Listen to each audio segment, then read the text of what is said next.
सुदेवसुतं देवं कंसचाणूरमर्दनम् देवकी परमानन्दं कृष्णं वन्दे जगद्गुरुम्। सर्वोपनिषदो गावो दोग्धा गोपालनन्दनः पार्थो वत्सः सुधीर्भोक्ता दुग्धं गीतामृतं महत। जय श्री कृष्ण। तो भाइयों बहनों, आज की कक्षा में आप सबका स्वागत। तो आज हम 14वें अध्याय पर हैं। तो पहले हम आपको मैं स्क्रीन शेयर कर दूं ताकि हम देख सकें।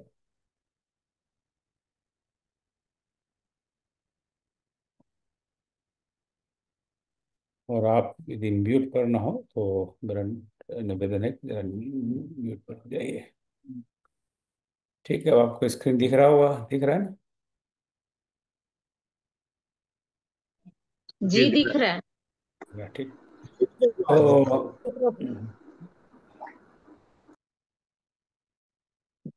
तो आज श्रीमद् भगवद गीता 14वां अध्याय, जिसका नाम है गुणत्रय विभाग योग। यानी अध्याय के नाम से पता लगता है कि तीन गुणों की बात है, जिन तीन गुणों पर कई बार चर्चा हो चुकी है। और ये पूरा अध्याय इस तीन गुणों पर ही है। तो छोटा सा अध्याय है, कुल 27 श्लोक है इसमें। और आज अपना 23वां सत्र है।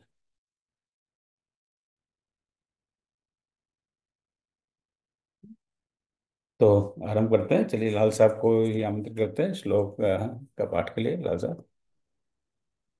सत्त्वं रजस्तम इति गुणाः प्रकृतिसम्भवाः निबध्नन्ति महाबाहो देहे देहिनव्ययम्। पैदा प्रकृति से सत्व रजतम त्रिगुण का विस्तार है। इस देह में ये जीव को ले बांध जो अविकार है। तो जैसे इस अभी हमने बात की, इसका नाम है गुणत्रय विभाग योग। तो तीन गुणों में विभाजन।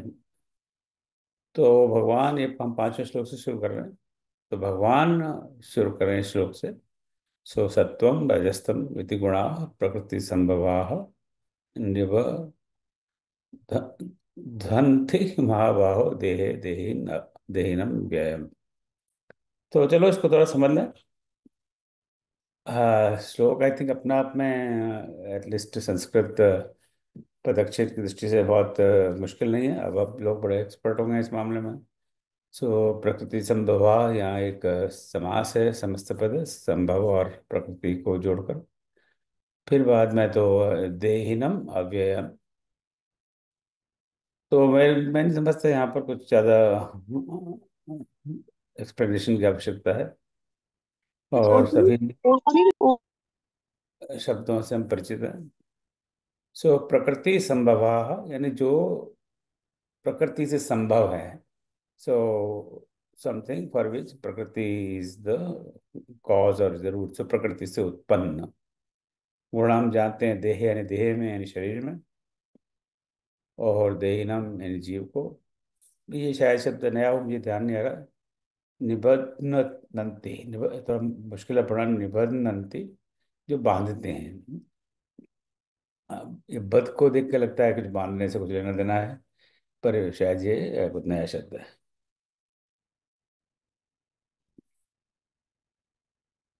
तो अब इसका हम सरल सरल देखते हैं। भगवान कहते हैं, हे महाबाहो। अर्जुन को बार बार महाबाहो भगवान ने कहा है। अर्जुन ने भी भगवान को महाबाहो कहा है, जैसे हम पिछले अध्याय में देख चुके हैं। तो जब महाबाहो ये शब्द है, ये गीता में हम पहले भी देख चुके हैं, पहले भी बात कर चुके हैं। पर फिर भी थोड़ा सा पुनरावर्तन हो जाए तो कोई विशेष नुकसान नहीं है। कि हे महाबाहो, हे अर्जुन, प्रकृति से उत्पन्न सतोगुण, रजोगुण और तमोगुण, ये तीनों अविनाशी जीव को इस शरीर में बांधते हैं। तो यहाँ तीन गुणों की बात है। जो तीन गुण है, सत, रज और तमस, और तम गुण और तमोगुण। इन पर हम पहले भी कई बार चर्चा कर चुके हैं। भगवान ने, मैं जो है अपनी घड़ी ले लूं, सारी समझ आता हूँ। ताकि मुझे भी समय का अंदाज रहे कि जो तीन गुण की हम बात करते आ रहे हैं अर्जुन, ये तीन गुण प्रकृति से उत्पन्न हैं। और ये तीनों गुण जो हमारे जीव है, जो अविनाशी जीव है, उस जीव को में बांध देते हैं। यानी शरीर के अंदर, हमारे शरीर के अंदर इन तीन गुण व्यवस्थित हैं, सतोगुण, रजोगुण और तमोगुण। जीव तो अविनाशी है, परंतु इस गुणों के कारण हम बन जाते हैं। अब इसको थोड़ा सा समझ लें, क्योंकि प्रकृति में सब जगह, प्रकृति की बड़ी व्यापक व्याख्या है। इसको, उसका उद्देश्य किसी चीज़ की व्यापक व्याख्या करना नहीं है, तो हम उस पर नहीं जाएंगे। मुझ में इस तरह का कोई गुण भी नहीं है कि इस पर मैं बात कर सकूं, ना कोई योग्यता है। पर बाय जनरली हम इसे एक कॉमन सेंस की तरह देखते हैं। प्रकृति की बात करते हैं, प्रकृति का एक लूज ट्रांसलेशन हिंदी में, संस्कृत में नेचर, राइट। तो पर नेचर बहुत बड़ा इसका वीक ट्रांसलेशन है। तो पर हम नेचर को देखें, जो भी हम हमारे आसपास हम देखते हैं, वो सब प्रकृति है, यही कहते हैं ना। सो नेचर है। सो प्रकृति के द्वारा ही हमारा शरीर निर्मित है, उसी के द्वारा हमारा मन निर्मित है, उसी के द्वारा हमारा बुद्धि निर्मित है। So prakriti is the root of everything, ये भगवान यहाँ शायद हमें बताना चाह रहे हैं। वो तीन ही गुण क्यों, सत्वगुण, रजोगुण, तमोगुण, यानी सारे गुणों को हमने तीन भाग में जैसे डिवाइड कर दिया। हिंदुस्तान, पाकिस्तान और बांग्लादेश, राइट। पहले कहते थे ग्रेटर इंडिया, उसके पहले तो हिंदुस्तान पाकिस्तान बना है, फिर हिंदुस्तान पाकिस्तान बांग्लादेश बना। भगवान ना करे कुछ और आगे भी इस तरह का कुछ चक्कर हो। तो इसकी हमने एक तुलना की थी कि जो हम विज्ञान में पहले पढ़ते थे, हमने पहले यहाँ पे बात भी की थी, कि तीन प्राइमरी कलर्स होते हैं। Fundamentally the three basic colours, और उन तीनों को के मेल जोल से सारे कलर बनते हैं। तो आप थोड़ा सा इस पे अध्ययन करेंगे, मैंने कल थोड़ा सा जानने का प्रयास किया। सो एक कलर की दृष्टि होती है एक पेंटर की। एक पेंटर है, अपना दुनिया भर के कलर से अलग अलग तरह की पेंट बनाता है, कलाकार है। तो उसकी दृष्टि से तीन बेसिक फंडामेंटल जो कलर है वो है लाल, रेड, येलो, पीला, और ब्लू, नीला। नीला, पीला और लाल, ये तीन कलर हैं। परंतु जो साइंस है, फिजिक्स है, वो साइंटिस्ट और फिजिसिस्ट इसको कुछ अलग तरह से देखते हैं। और वो इनको कहते हैं कि नहीं, तीन कलर बेसिक प्राइमरी कलर ये नहीं है, ये है रेड यानी लाल, और नीला जैसे कि पहले था, परंतु येलो की जगह वो ग्रीन कहते हैं, हरा। तो अब again this is beyond the scope of this course, कि तीन कलर कौन से हैं। एक पेंटर की दृष्टि से, एक कलाकार की दृष्टि से हैं रेड, येलो एंड ब्लू, पर एक साइंटिस्ट और फिजिसिस्ट की दृष्टि से है रेड, ग्रीन एंड ब्लू। पर दोनों ये मानते हैं, चाहे चाहे वो कलाकार हो चाहे वो साइंटिस्ट हो, कि तीन बेसिक कलर हैं, प्राइमरी कलर है, फंडामेंटल कलर्स हैं। और इन तीनों के मेल जोल से अलग अलग रंग बनते हैं। जैसे येलो और ब्लू को मिलाया जाए तो ग्रीन बनता है। अब उसमें अब हम देखते हैं, अब इसी इसी स्क्रीन पे आप देख रहे हैं कि जो बैकग्राउंड में है ग्रीन कलर है, परंतु जो नीचे का बैकग्राउंड वहाँ लाइट ग्रीन है, ऊपर डार्क ग्रीन है, राइट।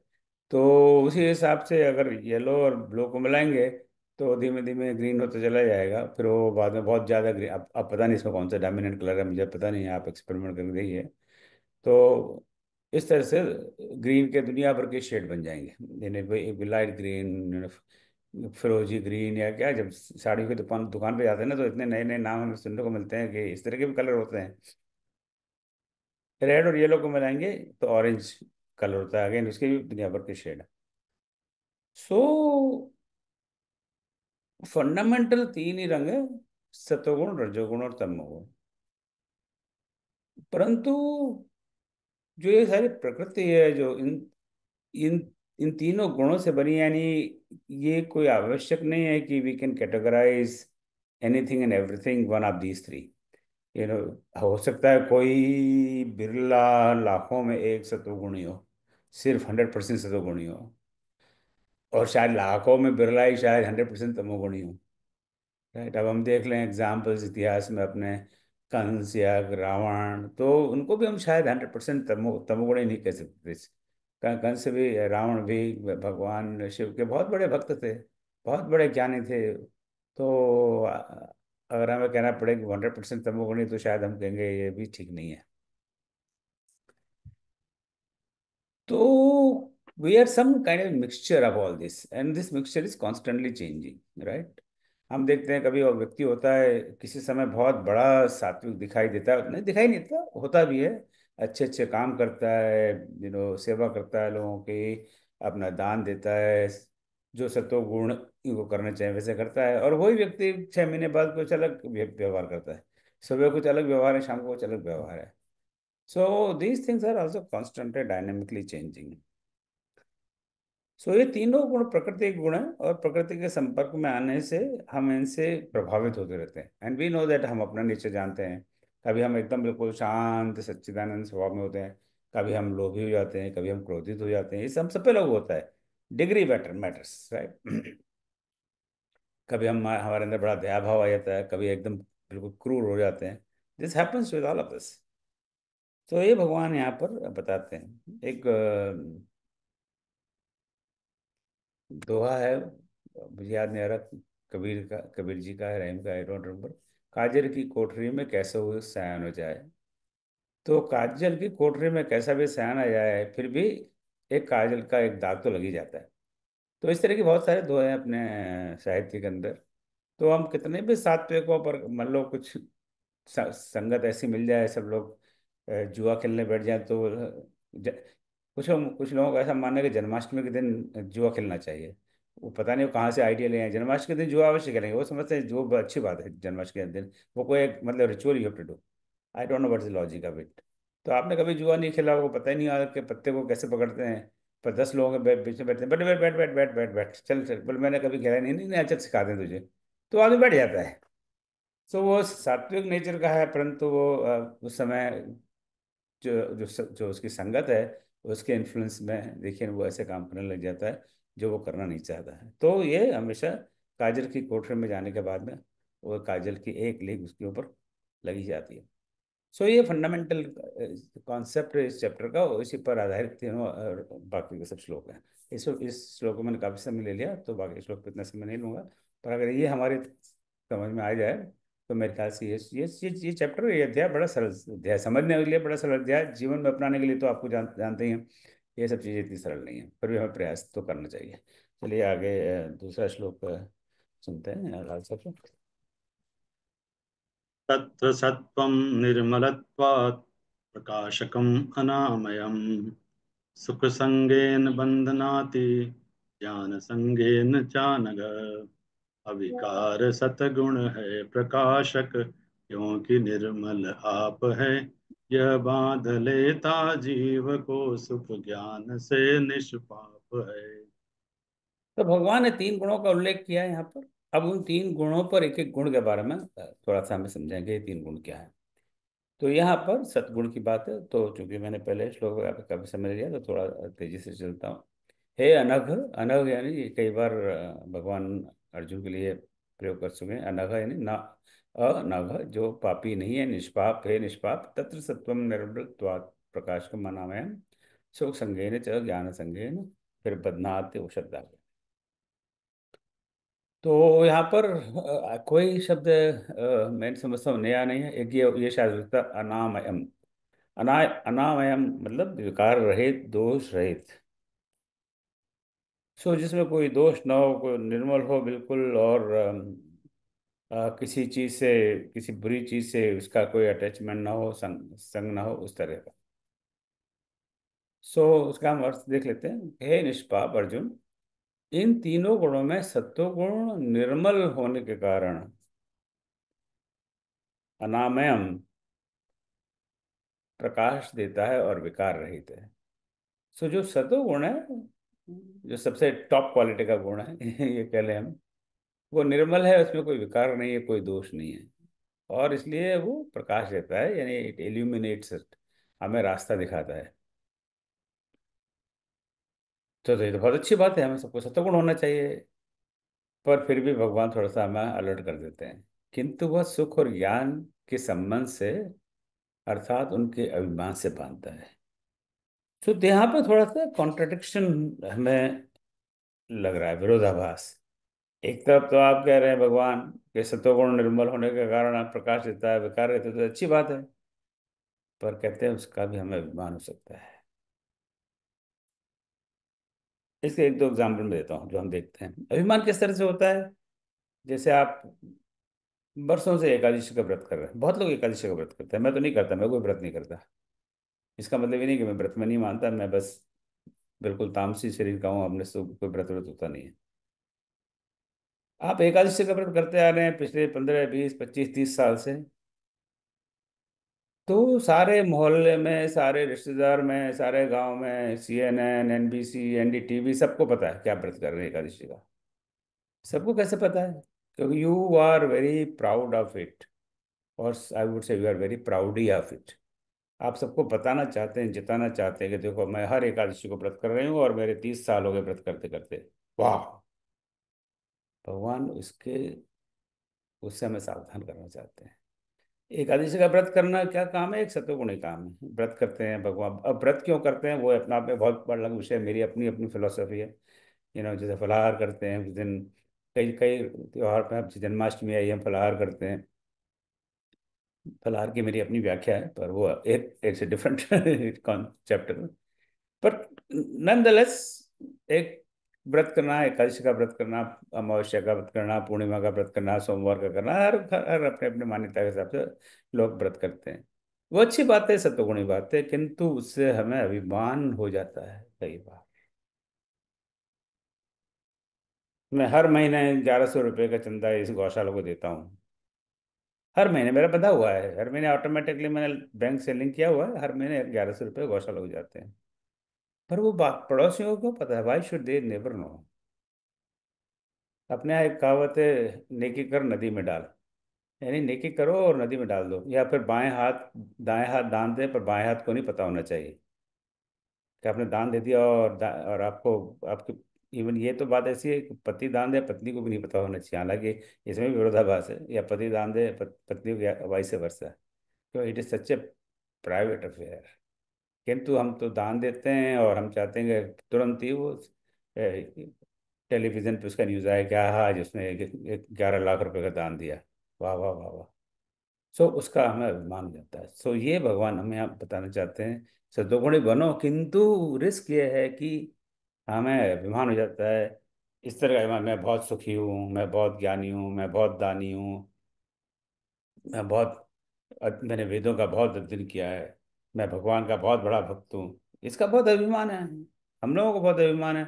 हम रोज सुबह शाम अपने घर के अंदर जो हमने मंदिर बनाया है, वहाँ घंटे बजा देते हैं, भगवान को भोग करते हैं, और फिर हम ब्रैग करते रहते हैं, मैं तो भगवान का बहुत भक्त हूँ, मैं हनुमान भक्त हूँ। इसका अभिमान हम लोग ले लेते हैं। तो ये बहुत कॉन्ट्रडिक्शन है, विरोधाभास लग रहा है इस श्लोक में, पर विरोधाभास है नहीं। कि सत्व को नहीं बनिए, पर भगवान हमें अलर्ट कर देते हैं कि आपको उस बात का अभिमान नहीं हो, you should not become, then फिर आप उससे अटैच्ड हो जाते हो। अभिमान क्या, यू बिकम अटैच्ड। आप एकादश, फिर मैंने बहुत लंबी बात कर दी इसको लेकर। तो इसमें क्या बुरा क्या है कि अगर आपने एकादशी का व्रत 30 साल से कर रहे हैं, और फिर अगले महीने किसी वजह से आप एकादशी का व्रत ना कर पाए, कोई वजह हो सकती है, राइट? फिर आपको बहुत ग्लानि होती है, हे भगवान मेरा एकादशी का व्रत छूट गया, हे भगवान मेरा एकादशी का व्रत छूट गया, हे भगवान मेरा एकादशी का व्रत छूट गया। इसका मतलब आप उससे अटैच्ड है, आसक्ति है आपको उस एकादशी के व्रत के साथ, राइट? तो वो भी ठीक नहीं है, ऐसी आसक्ति। ठीक है, चलो छूट गया तो छूट गया, जैसे भगवान की मर्जी, जो भगवान कराते हैं वही होता है। उसकी उस पर नहीं नहीं, मेरा एकादशी का व्रत छूट गया, अगले महीने मैं डबल एकादशी करूंगा, एकादशी भी करूंगा और द्वादशी भी करूंगा। बस बहुत लोग इस तरह करते हैं, they make up for it. ऐसा कोई हिसाब किताब नहीं है भगवान के यहाँ। तो हमें उनसे भी अटैच्ड नहीं होते, we get attached to good things. Attachment is fundamental concept है भगवद गीता, कि अच्छी चीजों से भी आसक्ति मत रखिए। सो डोंट गेट अटैच्ड, कि अगर नहीं कर पाए कायश का व्रत, नहीं कर पाए इस जन्माष्टमी का व्रत या इस महाशिवरात्रि को व्रत नहीं किया, तो कोई बात नहीं, राइट? उसको आपको कोई रिकॉर्ड नहीं बनाना, गिनीज बुक ऑफ में नाम नहीं लेना। परंतु अब तो गिनीज बुक ऑफ रिकॉर्ड में नाम लेना चाहते हैं कि हमने पैदा हुआ तब से आज तक एकादशी का व्रत किया है। पैदा होते ही मम्मी को कह दिया था, मम्मी मेरे को एकादशी के दिन दूध मत पिलाना। मेरा व्रत है आज, तब से मेरा व्रत चल रहा है। इस तरह का भाव नहीं होना चाहिए, उससे हमें अभिमान हो जाता है। राइट। और चूंकि वो हम करते हैं, हम जिसकी शेखी पकाड़ते हैं।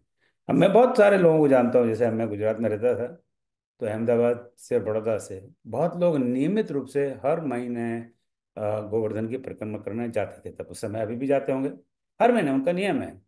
वो रात की ट्रेन से बैठेंगे बड़ौदा से, सुबह गोवर्धन पहुंच जाएंगे मथुरा, सुबह वहाँ उसकी गोवर्धन जी की परिक्रमा करेंगे, शाम की ट्रेन से वापस आ जाएंगे। मतलब एक दिन को लगता है। बहुत अच्छी बात है, बहुत सत्य है। एक दिन सारे जो सारे जंजाल से छोड़कर, वो जंजाल छूटता नहीं है, ये बात अलग है। वहाँ गोवर्धन की परिक्रमा करते हैं, सेलफोन का चालू रहता है कि भाई लाला जी आज ग्राहकी नहीं हो रही, या ये नुकसान हो गया और उसका फोन आया, वो सब चालू रहता है।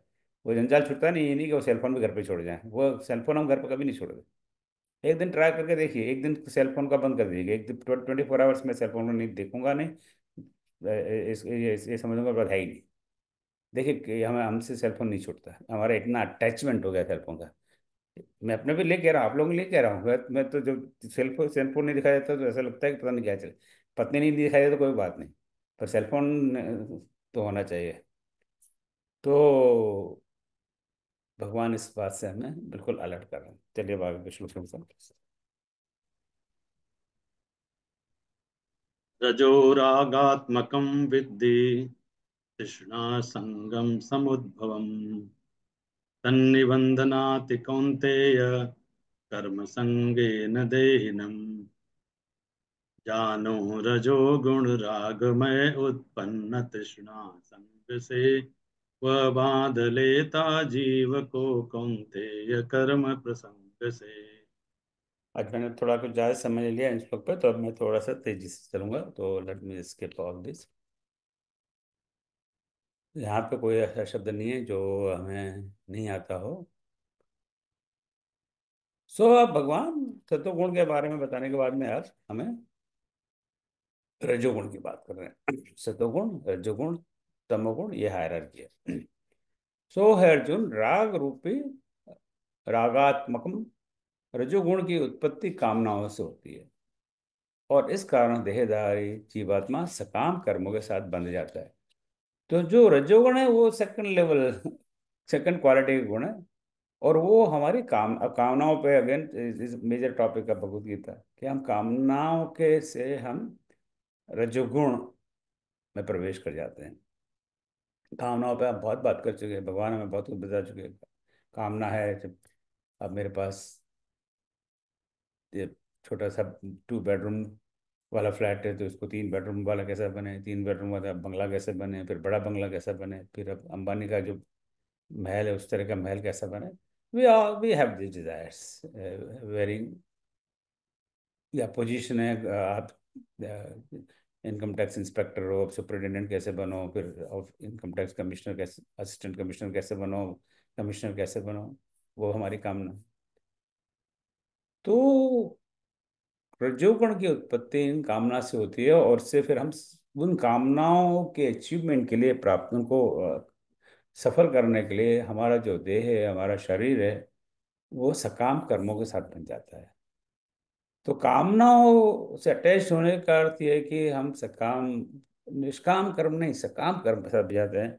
और हमारा मन है, हमारा तन है, तो हमारा धन है, सब कुछ एक ही डायरेक्शन रहता है कि हमारी कामनाएं कैसे बढ़ती हो। जैसे हम जानते हैं, अगर कामना पूरी हो तो ज़्यादा कामना बढ़ती है, यानी लोभ, और पूरी नहीं हो तो क्रोध आता है। ये हम बहुत पहले देख चुके हैं।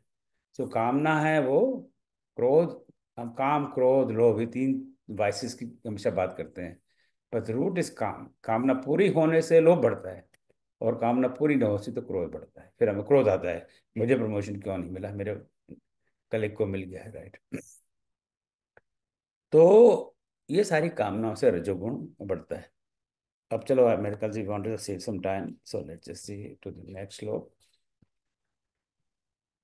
तमस्त्वज्ञानं विद्धि मोहनं सर्वदेहिनां प्रमादालस्य निद्राभिः तन्निबन्धनाति भारत अज्ञान से उत्पन्न तम सब जीव को मोहित करे आलस्य नींद प्रमाद से यह जीव को बंधित करे। अब रजो सतोगुण की बात कर दी, रजोगुण की बात करते, अब आगे बात तमोगुण की। तो तमोगुण यहाँ पर इस श्लोक में कोई भी शब्द ऐसा नहीं है कि जो हम नहीं जानते, सभी शब्दों को जानते हैं, सभी पदों को जानते हैं। सो भगवान कहते हैं, हे अर्जुन, हे भारत, जो भारत है उनका एक फेवरेट संबोधन है अर्जुन के लिए। हे अर्जुन, तुमको अज्ञान से उत्पन्न हुआ जानो। तो जो तमोगुण है वो अज्ञान का वश उत्पन्न होता है कि हम सभी अज्ञानी हैं। वेरिएशन इज देयर, कोई ज़्यादा ज्ञानी, कोई कम ज्ञानी। आज जितने भी लोग यहाँ एकत्रित हैं, सबसे ज़्यादा ज्ञानी मैं अपने आप को समझता हूँ आप सबके बीच में। और उस अज्ञान के मन से हम तमोगुणी हैं, हमारे तामसी प्रवृत्ति है, क्योंकि हमें पता ही नहीं कि सही क्या है गलत क्या है। ये अज्ञान है। अगर हमें पता है सही है तो हम क्यों ऐसा काम करते हैं? तो अज्ञान से उत्पन्न हुआ जाना। अज्ञान से क्या होता है? तमोगुणी प्रवृत्ति है, और उस तमोगुणी प्रवृत्ति के लक्षण है देहदारियों को मोह में डालना। सो हम मोहित हो जाते हैं, देह में आ जाते हैं, प्रमादित हो जाते हैं। प्रमाद पर हम 1 मिनट बात करते हैं। आलसी हो जाते हैं और निद्रा के द्वारा हम बन जाते हैं। So basically we become very lazy people. और प्रमादी, दो शब्द हैं प्रमाद हिंदी में। हिंदी में प्रमाद और प्रमोद हम सुनते हैं, प्रमाद, और इनका कई बार कई शब्द बिल्कुल एक से होते हैं, पर उनका अर्थ बिल्कुल अपोजिट होता है। प्रमाद का क्या अर्थ है? सो प्रमाद का अगर गीता प्रेस में हम देखते हैं, वो लिखते हैं इंद्रियों और अंतःकरण की व्यर्थ चेष्टा है। थोड़ा फिलोसॉफिकल मीनिंग है, पर बेसिक मीनिंग है प्रमाद का ये होता है कि somebody who is रिस्पॉन्सिबल और रिस्पॉन्सिबल बिहेवियर, राइट। और केयरलेसनेस, लापरवाह। वो बड़े प्रमाद में ही रहता है, यानी बड़ा लापरवाह है, उसको अपनी जिम्मेदारियों का होश नहीं है, उसका व्यवहार ऐसा है। प्रमोद क्या है? प्रमोद कितने लोगों का नाम होता है? It's very very common name, Hindi भाषी बेल्ट में, गुजरात में बहुत कॉमन है प्रमोद भाई।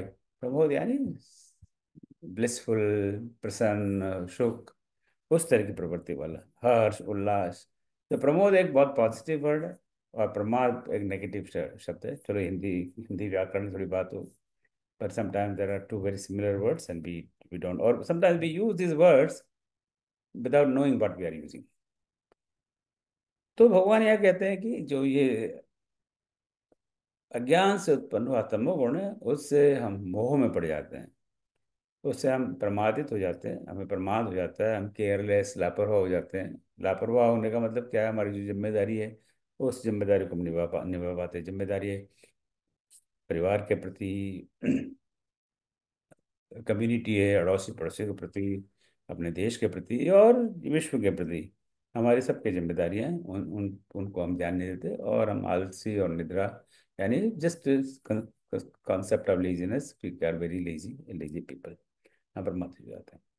तो अब आगे आगे बढ़ते हैं, अगला श्लोक सुनते हैं साहब से। त्वं सुखे संजयति रजः कर्मणि भारत, ज्ञानमावृत्य तु तमः प्रमादे संजयत्युत। सुख में सतो गुण, कर्म में देता रजो गुण संग है।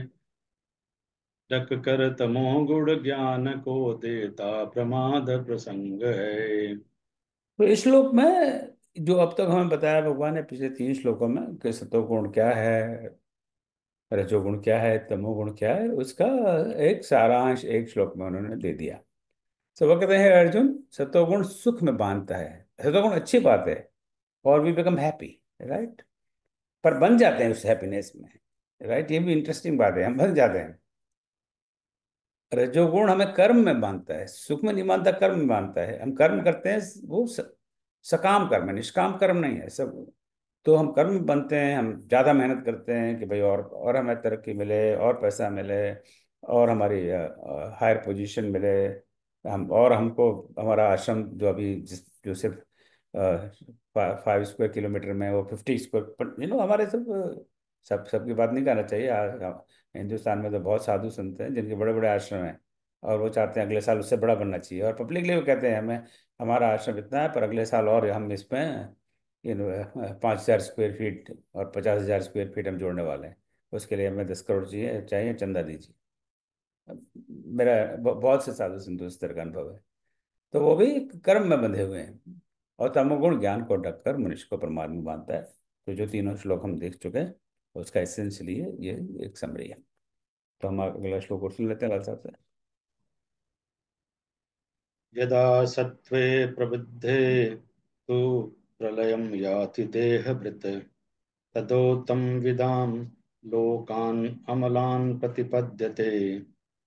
इस देह में यति सत्व गुण की वृद्धि मरते काल है, तो प्राप्त करता ज्ञानियों का शुद्ध लोक विशाल है।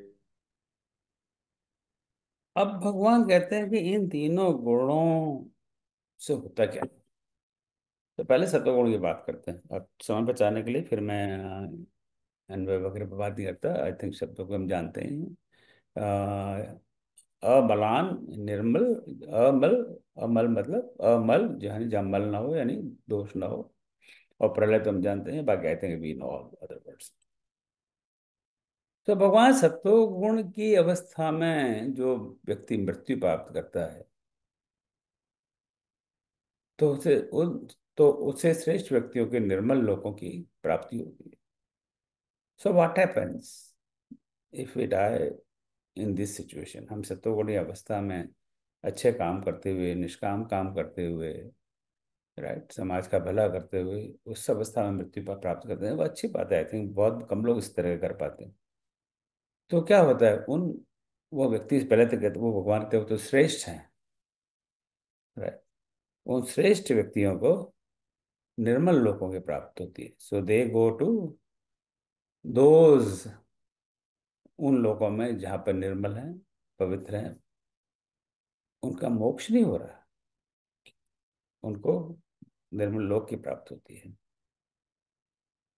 और लोक का, निर्मल लोक का क्या अर्थ करते हैं? एक हम कहते हैं स्वर्ग लोक और नर्क लोक, राइट। तो हम ये भी कह सकते हैं उनको स्वर्ग लोक की प्राप्त होती है। स्वर्ग लोक का मतलब शायद यही है कि जो अच्छा लोक है, जहाँ पर अच्छे लोग रहते हैं ना, गुड कम्युनिटी। आई थिंक अपने देशी चालू भाषा में कहते हैं अच्छी जेंट्री। जेंट्री कहते हैं ना, बड़ी अच्छी जेंट्री रहती है यहाँ पर।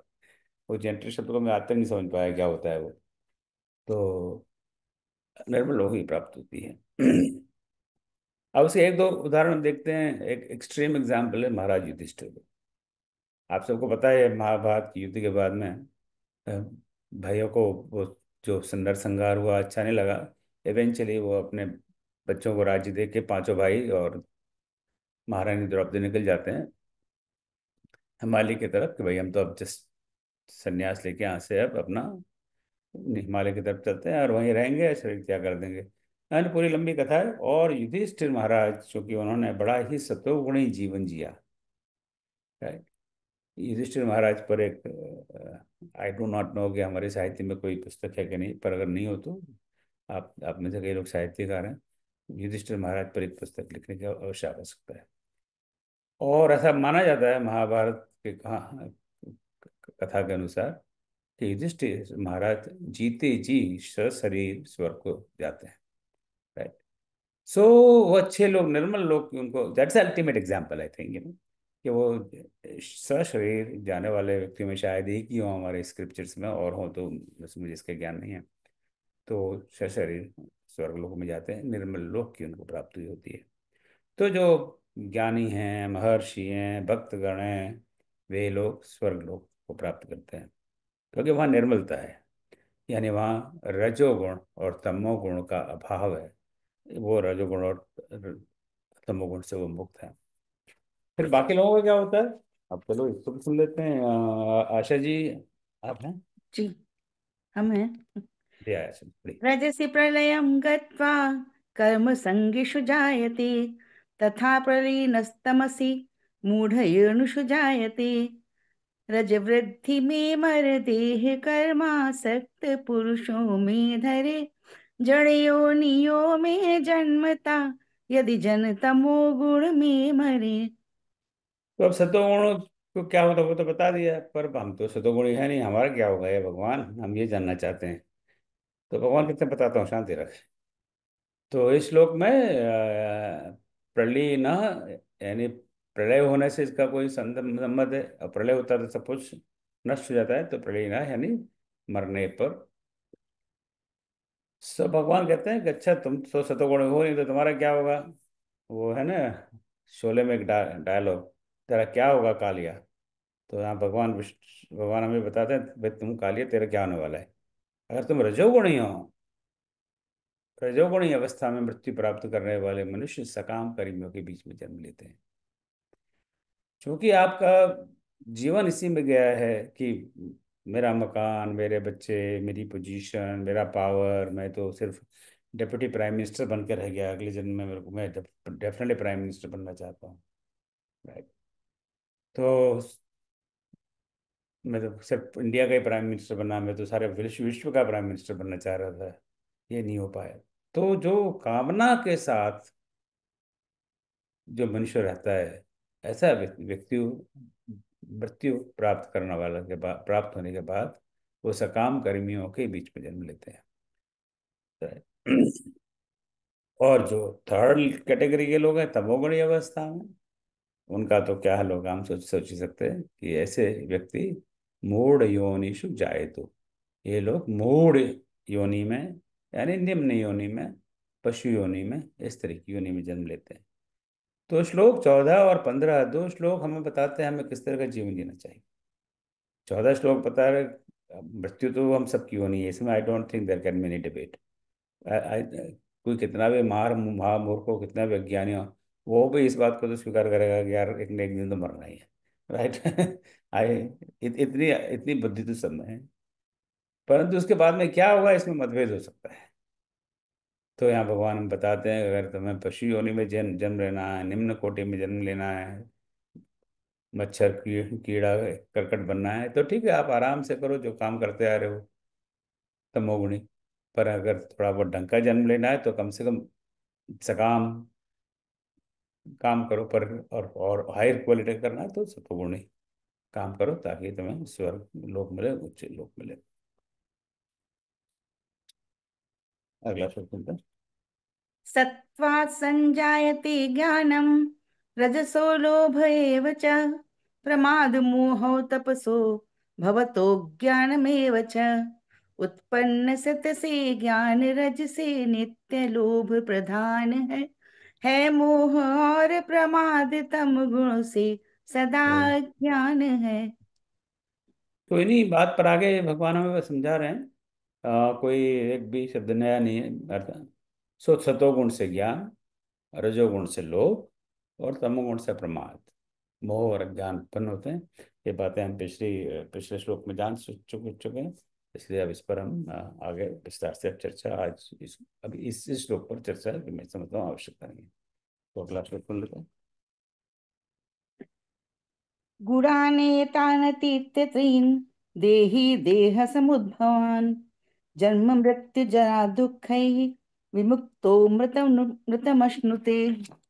जो देहधारी देह कारण पार ये द्युगुण तीन हो छुट जन्म मृत्यु जरादि दुख से वो अमृत में लीन हो।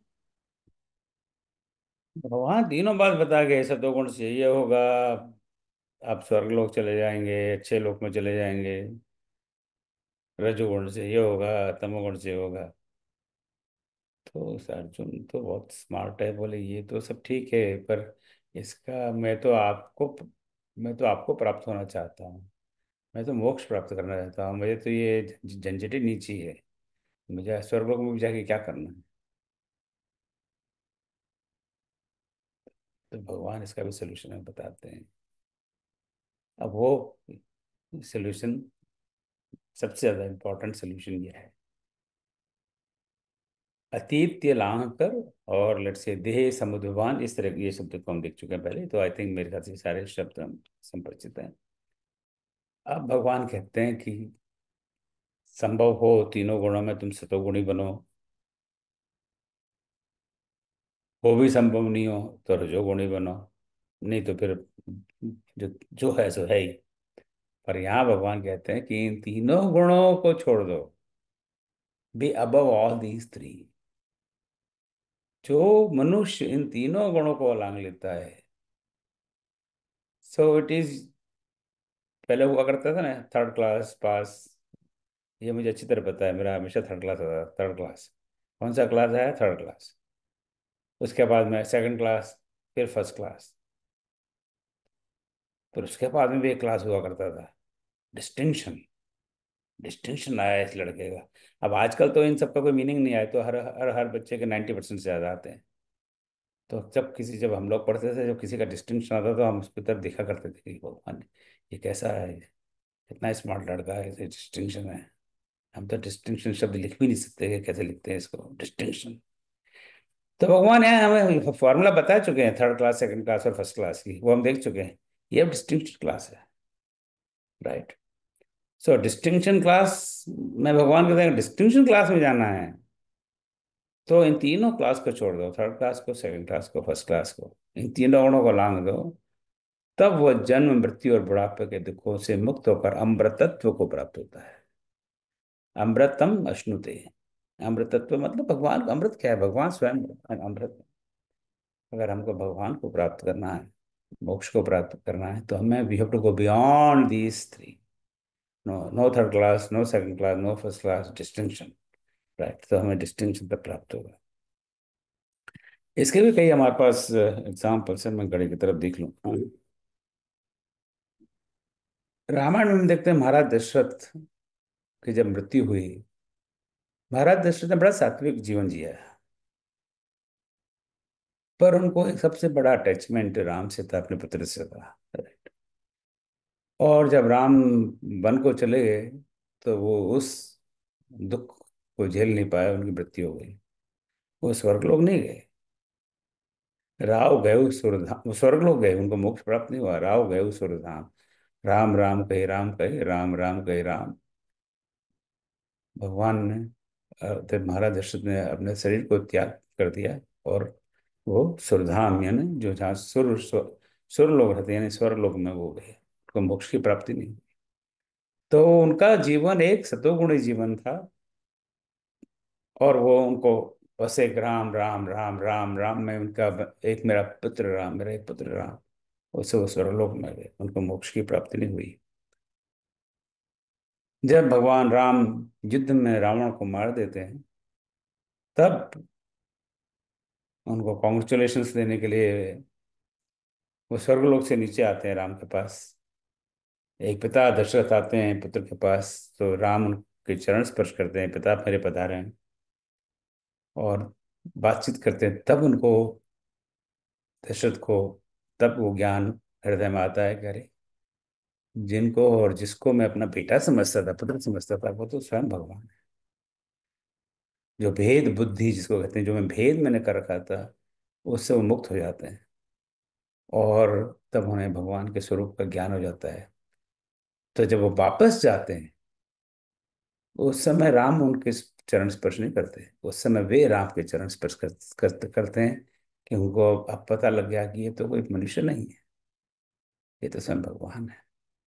तो जब आते हैं तो राम उनके चरण स्पर्श करते हैं, तो जाते हैं जब दशरथ राम के चरण स्पर्श करते हैं, कि राम, पहले बार में राम एक मनुष्य है, एक पुत्र है, दूसरी बार वो भगवान है, और तब उनको मोक्ष की प्राप्ति होती है। तो इस तरह से भगवान हमें बताते हैं कि हमें इन सब जन्म मृत्यु बुढ़ापा, ये सारे दुखों से मुक्त होकर अमृतत्व को प्राप्त करना है। We want to be divine. तो हमें इन तीनों गुणों को लांघना है, सतोगुण से भी हम ऊपर चले जाना है। तो यहाँ ये बहुत, मैं समझता हूँ, बहुत इंपॉर्टेंट श्लोक है गीता का, जो हमें बताता है कि हमें किस तरह, ये हायरार्की है, इस हायरार्की को कैसे हमें क्रॉस करना है, कैसे आगे बढ़ना है। चलो अब एक दो श्लोक और बाकी हैं, हमको देख लेते हैं। अर्जुन उवाच कैर्लिङ्गैः स्त्रीन् गुणानेतान् अतीतो भवति प्रभु किमाचारः कथं चैतान् स्त्रीन् गुणानतिवर्तते लक्षण कहो उनके प्रभो जन जो त्रिगुण से पार हैं किस भांति होते पार क्या उनके कहो आचार हैं। तो अब इस हरि गीता को देख लेते हो। यहाँ अब अर्जुन पूछ रहे हैं। अब भगवान ने भी बताया कि तुम, जो हमने पिछले श्लोक में देखा, कि जो इन तीनों गुणों को लांग लेता है, यानी इन तीनों गुणों के बियॉन्ड है, जो इन तीनों गुणों से पार है, वो किस तरह के लोग होते हैं, किस भांति होते हैं, उस उनसे पार हम कैसे हो सकते हैं। आपने बताया जैसे कि तीनों गुणों से पार हो जाओ, पर पार होने का कोई फॉर्मूला तो बताइए,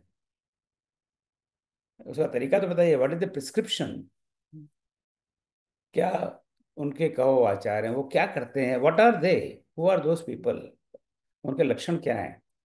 तो इस श्लोक पर ये सारे सीधे सरल पढ़ते हैं कि हे प्रभु, तीनों गुणों से परे, who are beyond all these thing, रजोगुण तमोगुण समोगुण, ये सारे जो गुण बताया आपने, ठीक है, मुझ में नहीं है उनमें, मुझको उनमें इंटरेस्ट नहीं है, कि आपने भी समझा दिया मुझे कि तीनों गुणों से को लांग लो।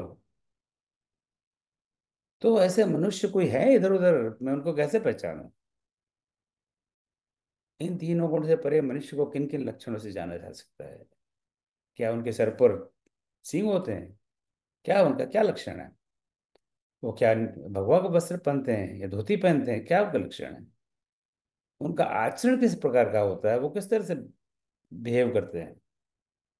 और वो इन तीन गुणों को किस प्रकार से लांघता है? क्या इसका, तो वो अब उसकी रेसिपी जाना चाहते हैं, राइट? हम कहते हैं ना रेसिपी, तो उसकी रेसिपी क्या है, हम बताइए जरा। भगवान तो वो उत्सुक है, he wants go beyond these three, पर वो बियॉन्ड जाने के लिए ही वांट्स टू नो, वो जानना चाहते हैं कि उसका तरीका क्या है, उन तीनों गुणों को किस प्रकार लांघता है। कि माचार कथम, मुझे कहिए भगवान, किस प्रकार वो ये संभव है। आप देखिए भगवान प्रिस्क्रिप्शन देते हैं कि नहीं। लड़की डॉक्टर बनी, मेरे पास ये प्रिस्क्रिप्शन, मैं एक डॉक्टर के पास जाता हूँ, वहां जाओ एक्सपर्ट के पास। देखिए बताइए आशा जी, क्या प्रिस्क्रिप्शन? भगवानुवाच मानापमानयोस्तुल्यः तुल्यो मित्रारिपक्षयोः सर्वारंभ परित्यागी गुणातीतः स उच्यते। समबुंधुवैरी है जिसे अपमान मान समान है। आरंभ त्यागे जो सभी वह गुणातीत महान है। तो भगवान उन्होंने मांगा है, अर्जुन ने प्रिस्क्रिप्शन, तो भगवान बिल्कुल प्रिस्क्रिप्शन देते हैं। वो गुणातीत महान है, गुणों से अतीत वो महान व्यक्ति कौन है, उसके लक्षण चल लो। तो सीधे इस अर्थ पे चलते हैं, जो मनुष्य मान और अपमान में सम है, सम भाव है। कई बार हम इसको देख चुके हैं, सिर्फ कई चीजें गीता में बार बार भगवान ने दोहराई है, क्योंकि ये बड़ा ये सरल विषय नहीं है, इसे बार बार दोहराना आवश्यक है। जो मनुष्य मान और अपमान में सम है, इन दो दोनों को एक तरफ से देखता है, मित्र और शत्रु के प्रति समान दृष्टि रखता है, ये भी हम देख चुके हैं पहले। और जिसने सभी कर्मों से कर्ता होने को त्याग दिया है, दिस इज इम्पोर्टेंट। वो कर्ता का भाव नहीं है, वो करता है, करता, वो करता है पर करता नहीं है। अरे करता और करता, वो करता है लेकिन करता नहीं है। उसको इस बात का वो भाव नहीं रखता, मन नहीं रखता, ओह मैंने ये किया, मैंने बड़ा आश्रम बनाया, मैंने सबको योग सिखाया, मैंने सबको राम से जोड़ा, इस तरह का भाव नहीं रखता वो। तो जिसने सभी कर्मों से कर्ता होने का त्याग कर दिया, वही गुणातीत है। तो ये प्रिस्क्रिप्शन भगवान देते हैं, और ये प्रिस्क्रिप्शन हमारे दर्जनों साधु संतों ने हमें दिया है। और उसका एक बहुत क्विक एग्जांपल हम नरसिंह मेहता का बताता हूँ, जो जो भजन हम साहब ने सैकड़ों बार सुना है। वैष्णव जन तो तेने रहिए जे पीड़ पराई जान रहे। नरसिंह मेहता का ये भजन गांधी जी को बहुत प्रिय था। गांधी जी को प्रिय नहीं हो, उससे हमें कोई फर्क नहीं पड़ता, मुझे बहुत प्रिय है। क्योंकि यहाँ पे वैष्णव जन की व्याख्या की, वैष्णव कौन है, वैष्णव यानी कौन भगवान का भक्त है, विष्णु का भक्त है। तो उसमें वो कहते हैं समदर्शी ने तृष्णा त्यागी।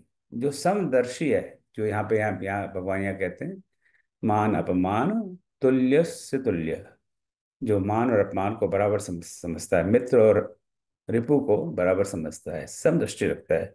समदृष्टि ने तृष्णा त्यागी। जो समदृष्टि है, सब पर उसकी दृष्टि एक जैसी है।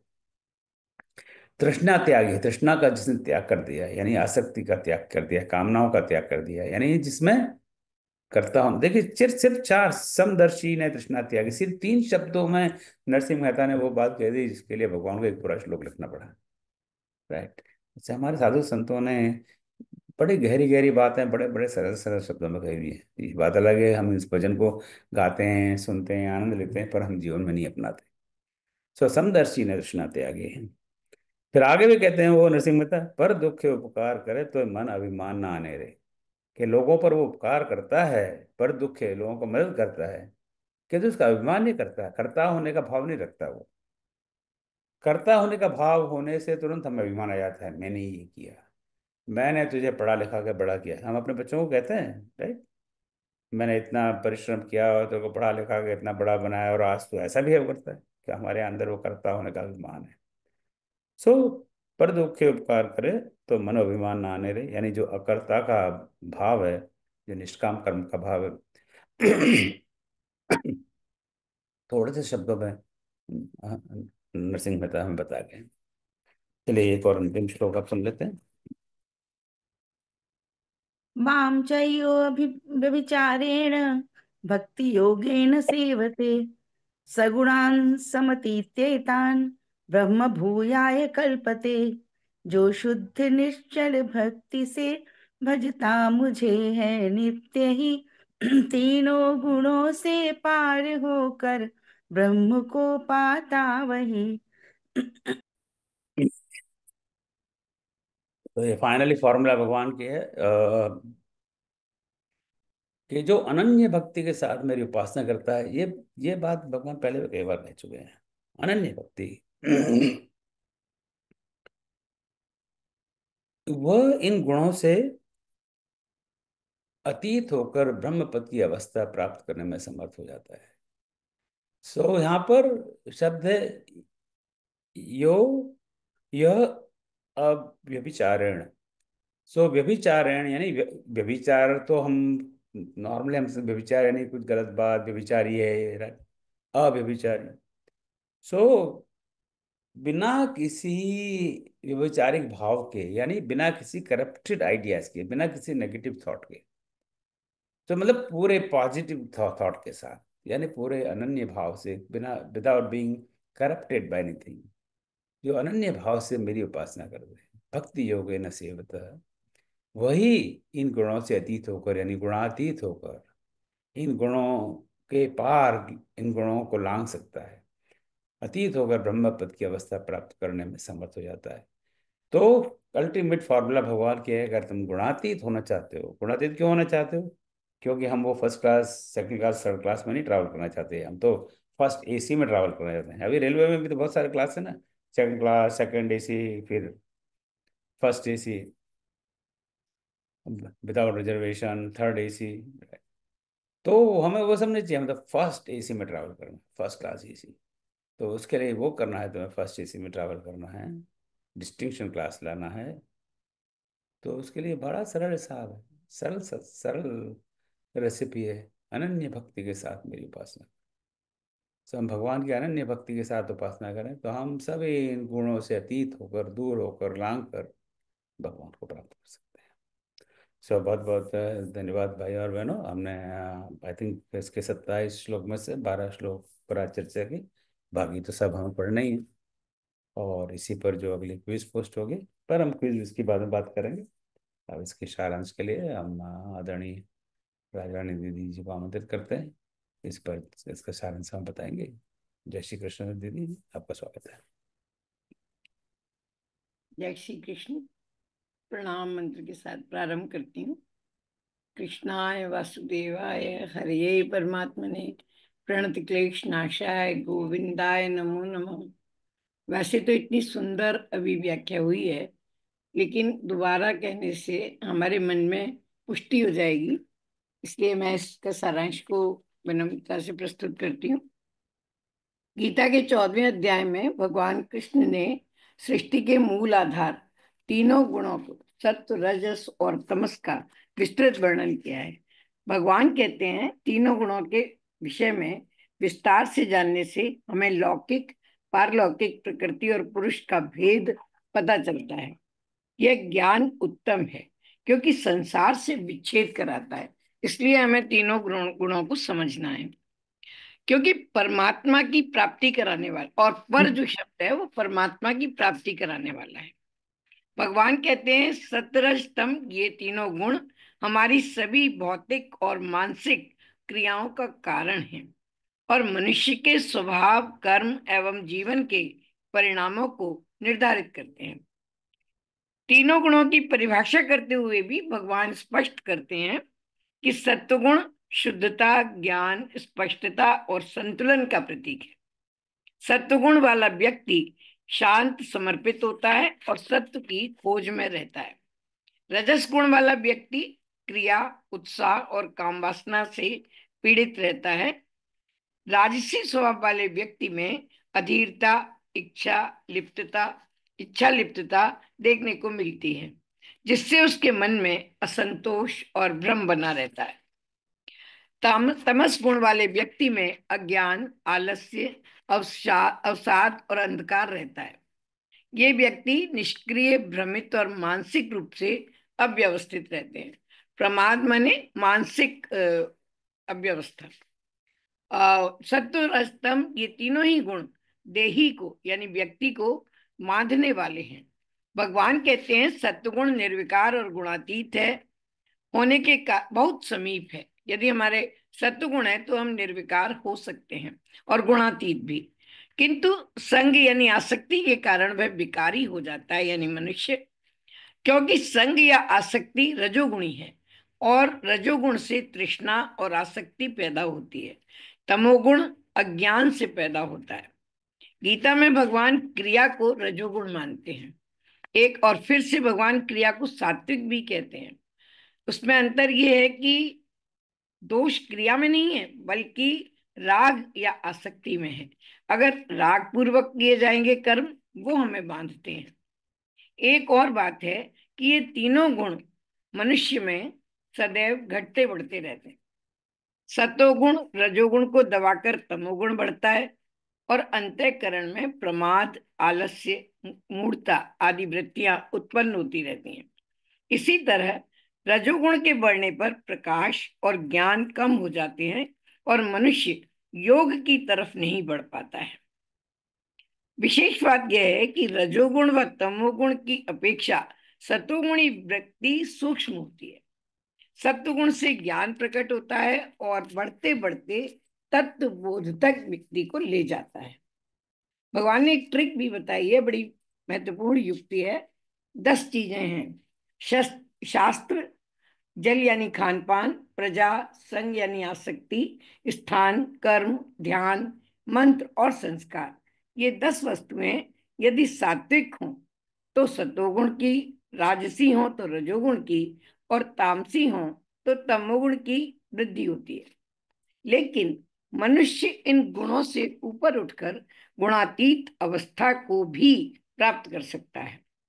भगवान कहते हैं प्रत्येक मनुष्य को अपनी मृत्यु से पहले गुणातीत अवस्था को प्राप्त कर लेना चाहिए, क्योंकि गुणातीत होने से, अभी हमने सुना था श्लोक में, जरा, व्याधि और मृत्यु आदि सभी प्रकार के दुखों से मुक्ति हो जाती है। मृत्यु तो होती है लेकिन उससे हमें दुख नहीं होता, फिर उस मनुष्य को का पुनर्जन्म भी नहीं होता, ये लाभ है। फिर अर्जुन को गुणातीत के लक्षण जानने की इच्छा होती है तो भगवान कहते हैं गुणातीत मनुष्य अनुकूलता बनी रहे और प्रतिकूलता कभी ना हो ऐसा नहीं सोचता, इसलिए वो निर्विकार रहता है।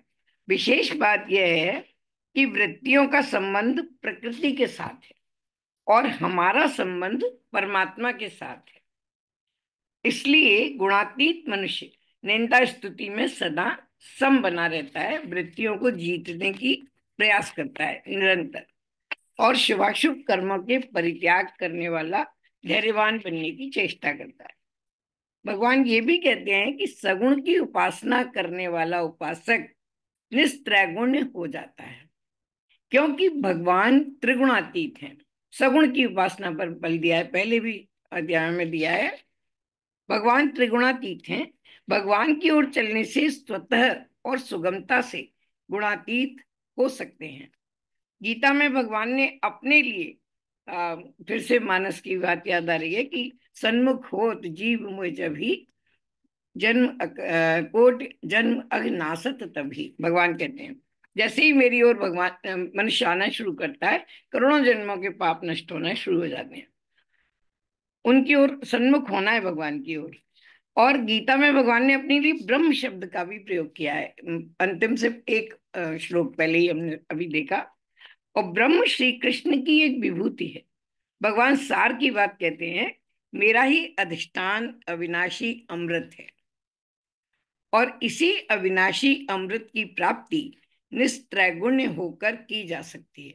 बार बार भगवान कहते हैं अर्जुन से, निस्त्रैगुण्य, त्रिगुणातीत बन, हे पार्थ तू त्रिगुणातीत बन।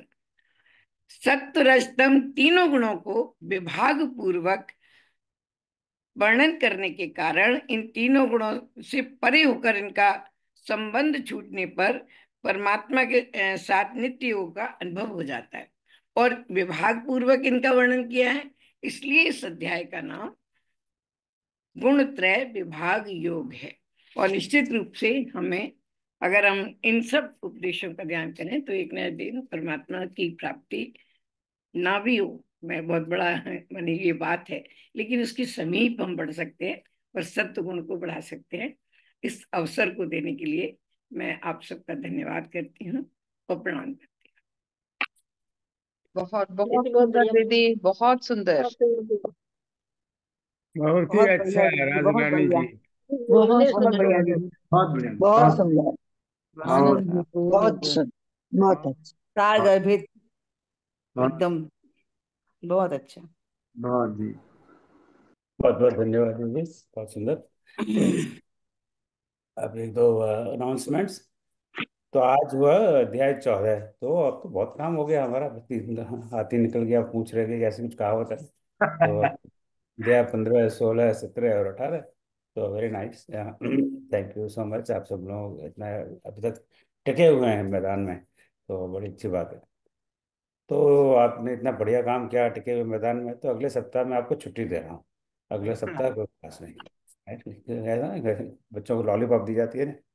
इसके पीछे आशय है कि अब छुट्टी तो है, वही कैरेट, अब स्टिक है कि अब एग्जाम।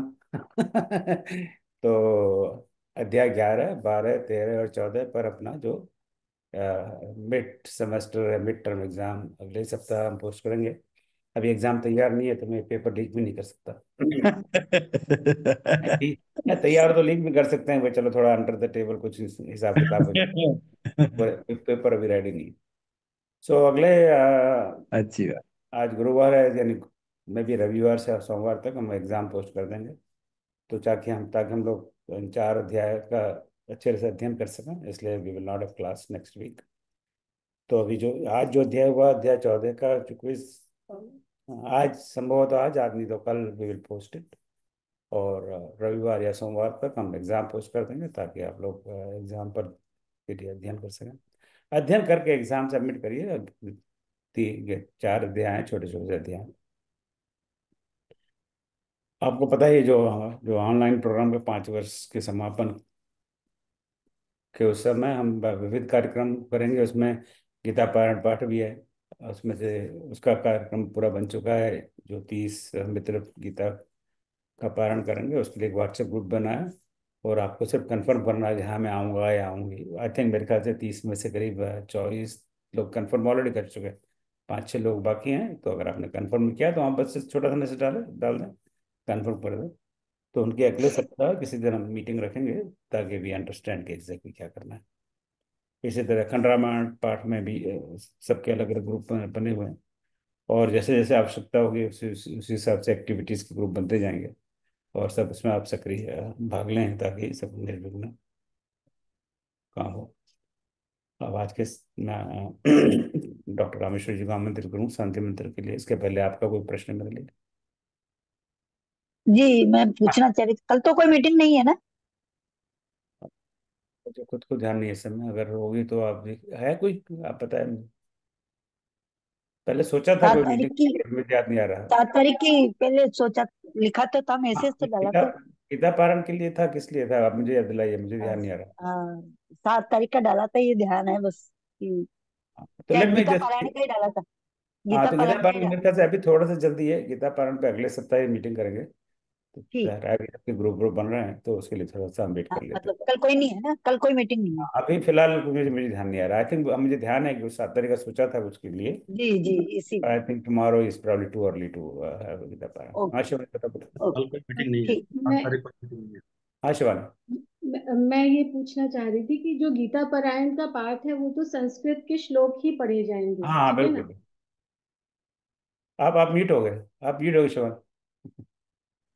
हाँ, तो मैं तो ये संस्कृत के श्लोक में ही होगा, तो मेरा ये हाँ, है कि इज इट पॉसिबल कि जो हरि गीता में हम हिंदी में बोलते हैं, so it becomes easy for people who are attending, you know, the ones who don't know Sanskrit, they don't understand, तो साथ के साथ हम हिंदी का भी वो पढ़ें तो it will be easier to understand what we are doing now. तो उसके, हाँ नहीं, वो उसके लिए मेरे ख्याल से सुझाव आपका अच्छा है शिवानी। पर उसके लिए we have to do a separate, just just Hari Gita पाठ, राइट। तो दोनों को एक साथ पढ़ने तो वो सब खिचड़ी हो जाएगा। और वैसे भी 3 घंटे तो चाहिए हमें इसके लिए, राइट। तो 3 + 3 = 6 आवर थिंग।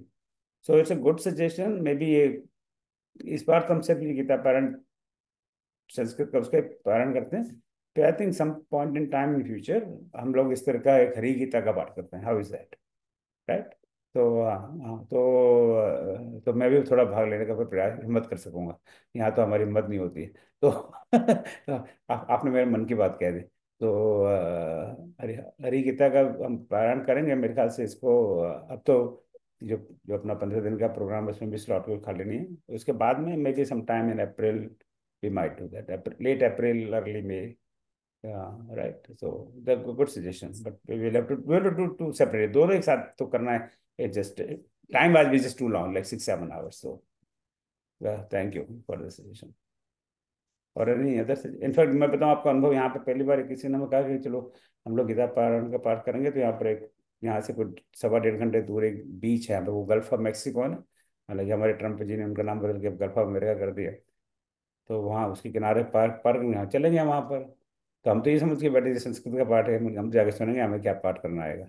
तो वहाँ उन्होंने ये हरि गीता का ही पाठ किया था। तो तब तो पहली बार I came to know about this Hari Gita, कि हरि गीता जैसी कोई चीज भी है।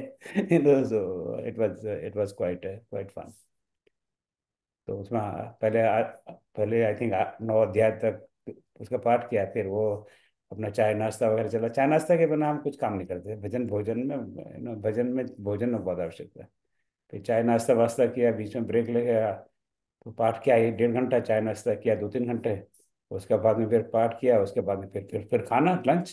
तो हम यहाँ ये सब तो नहीं कर सकते, पर कम से कम पारण का पाठ तो कर सकते हैं। और कोई एनीथिंग एल्स आप साझा करना चाहें, कुछ कहना चाहें? ओम जी, मेरी आवाज आ रही है? मैं मीनू बोल रही हूँ। हाँ मीनू जी, आपकी आवाज़ नहीं आएगी तो फिर वो बात ही कुछ क्या है। मेरे से इसमें, वो मैं अपना वीडियो नहीं खोल पा रही हूँ हाँ नहीं नहीं, कोई बात अभी भी। नहीं।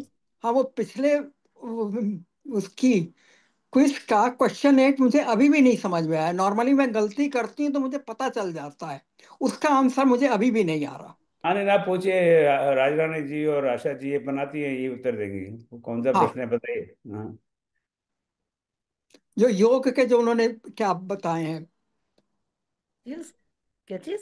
क्वेश्चन 8 जो है क्विज की, उसके बारे हम्म, में मैं पूछ रही हूँ क्या है दीदी?